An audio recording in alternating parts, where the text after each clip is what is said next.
bular faxrlanadi. Salimboy bizning mahallamizda turadi. Nima boshiga qilib tursa chiqishadi.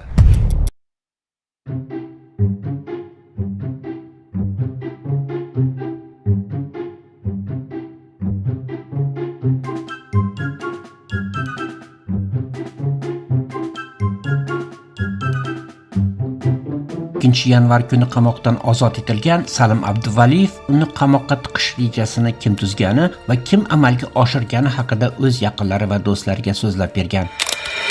Bu yil 75 yoshni qarshilaydigan Salim Abduvaliyev 2023-yilning oxirida O'zbekistonda o'tkazilgan dolzarb 40 kunlik tadbiri davomida qo'lga olingan edi.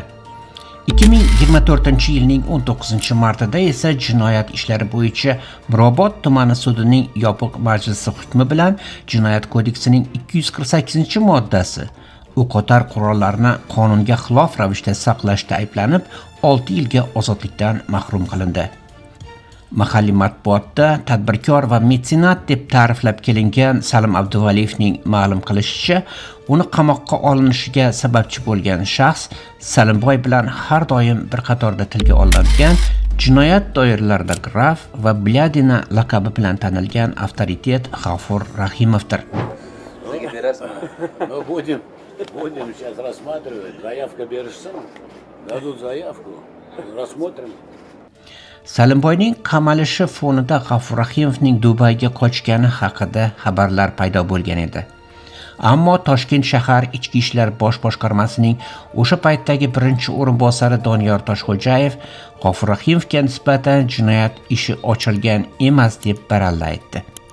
Qizig'i shundaki, Doniyor Toshxo'jayev 2023-yilning noyabrida boshlangan va rasman dolzarb 40 kunlik tadbiri nomini olgan ommaviy hibsga olishlarga rahbarlik qilgan.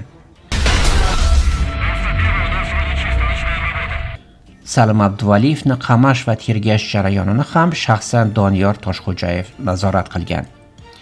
Salim Abduvaliyev qamalishidan bir hafta o'tar o'tmas G'afur Rahimovning bir guruh kishilar qurshovida Toshkentdagi Chorsuv bozorida bamayl xotir yurgani aks etgan videosi tarqaldi. Undan ham avval ijtimoiy tarmoqlarda Rahimovning Toshkentdagi xalqaro boks tadbirida O'zbekiston prezidenti Davlat xavfsizlik xizmati boshlig'ining sobiq o'rinbosari Otabek Umarov bilan quchoqlashib ko'rishayotgani, u bilan bir qatorda o'tirgani tasvirlari tarqaldi. Salomatligidagi muammolari tufayli ozodlikka chiqqani aytilgan Salim Abduvaliyev oradan salkam 1 yil u 2 oy o'tib ozodlikka chiqqan kunning o'zidayoq uni tabriklagan uzoq yaqindagi do'stlari va tanishlariga uni qamalishida jonbozlik ko'rsatgan shaxs G'afur Rahimov bo'lganini ochiqcha aytgan. Jinoyat olamiga yaqin manbalarning Elduzga ma'lum qilishicha, ko'chaga qarshi reydlar Toshkentning Darxonidagi qudratli ofis tomonidan puxta ishlangan reja bo'lgan. Qamoqqa olinishi kerak bo'lgan shaxslar ro'yxatini esa ofisga G'afur Rahimov tuzib bergan. G'afur Rahimov jinoyat olami undan gumonlanmasligi uchun o'ziga yaqin shaxslardan ayrimlarini ham ro'yxatga kiritgan. Ko'cha avtoritetlaridan kimlarni qamash kerakligi haqidagi ro'yxatni G'afur Rahimov tuzib, o'zining o'gay farzandi Akmal orqali ofis xavfsizlikka mas'ul Shuhrat Rasulovga yuborib turgan. Ayni ro'yxat asosida o'nlab avtoritetlar qamalgan. G'afur Rahimov undan shubha qilmasliklari uchun o'ziga yaqin bo'lgan ayrim shaxslarni ham ro'yxatga kiritgan. Ular orasida o'zining yonida yurgan Terminator va Zavxoz laqabli avtoritet Bahodir Sultonov ham bo'lgan, dedi Elduz bilan suhbatlashganlardan biri.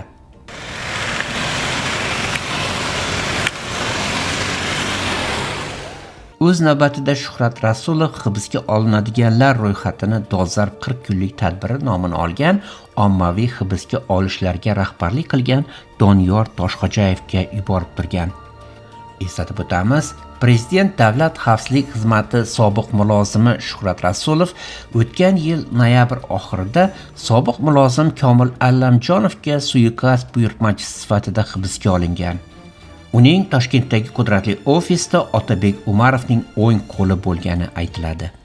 Rossiya, buyuk Yevropa hammasi O'zbekistonni biladi. Oldin O'zbekistonda bilishmasdi. Qayerda Salim Abduvaliyevga qarshi tergovga boshchilik qilgan polkovnik Doniyor Toshxo'jayev esa Qirg'izistondan kontrabanda yo'li bilan qurollarni olib kirgan va ularni o'tgan yili 26-oktyabrda Allamjonovga qarshi suiqasdda ishlatgan guruh rahbari Javlon Yunusovning jinoyatlarini yashirishga uringanlikda ayblanib qamoqqa olingan. Bundan tashqari Eltuz suhbatlashgan manbalarga ko'ra, ofis bilan juda ko'plab bizneslarni yuritgan G'afur Rahimov ofis orqali ko'plab tadbirkorlarga bosim o'tkazgan va bizneslarini tortib olgan. Masalan, Toshkentdagi Salom choyxonasi oldidagi Korzinka savdo markazini tadbirkor Oybek Miraliyev, laqabi Oybek Faberji, otasi nomidan o'z xotini Lolaning nomiga qalbaki hujjatlar bilan oformit qilib olgan. Doniyor Toshxo'jayev esa Oybekning akasi va ukasi, kelinoyisi va otasiga ofis orqali bosimlar uyushtirgan, dedi Eltuz manbasi. 2020-yilda aka-uka Oybek va Eldor Miraliyevlar G'afur Rahimov va uning oilasi ishonchiga kirib, oilaning jami 7 million AQSh dollariga teng mablag'larni o'zlashtirganlikda ayblanib, uzoq yillik qamoq jazosiga hukm etilgan edi.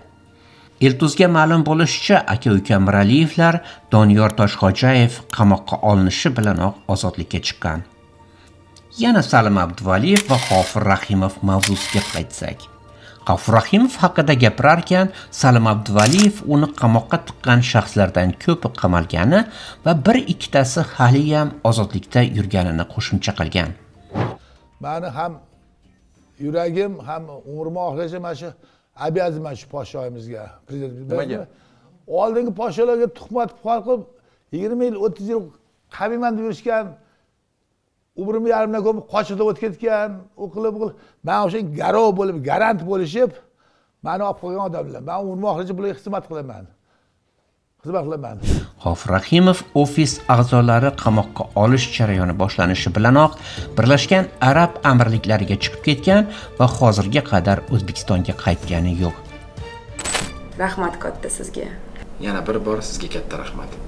Eltuz Insider'ga ko'ra, o'tgan yil noyabr oxirida sobiq mulozim Komil Allamjonovga suiqasd buyurtmachisi sifatida hibsga olingan Shuhrat Rasulov tergovda G'afur Rahimovga qarshi ko'rsatma berayotgan ekan. G'afur endi Toshkentga kela olmasa kerak deya yaqinlariga o'z xulosasini aytgan ozodlikka chiqqan Salim Abduvaliyev. Ikki yirik avtoritetga bog'liq bu voqealar jinoyat, siyosat va shaxsiy adovatning qanday murakkab o'yinlarga sabab bo'lishi mumkinligini ko'rsatadi. Salimboy va G'afur Rahimov o'rtasidagi munosabatlar hali ham ko'plab savollar tug'dirmoqda. Ammo ularning ortidagi sirli manzaralar asta-sekin ochilmoqda. Eltuz O'zbekistondagi jinoyat olami va oliy hokimiyatga aloqador shaxslar bilan bog'liq voqealarni yoritishda davom etadi. Kanalimizga obuna bo'ling, videolarimizga izohlar qoldiring. Agar kanalimizni qo'llab-quvvatlamoqchi yoki ayrim yopiq videolarni ko'rmoqchi bo'lsangiz, super chat, super rahmat va sponsorlik tugmalarini bosing. Sog' bo'ling.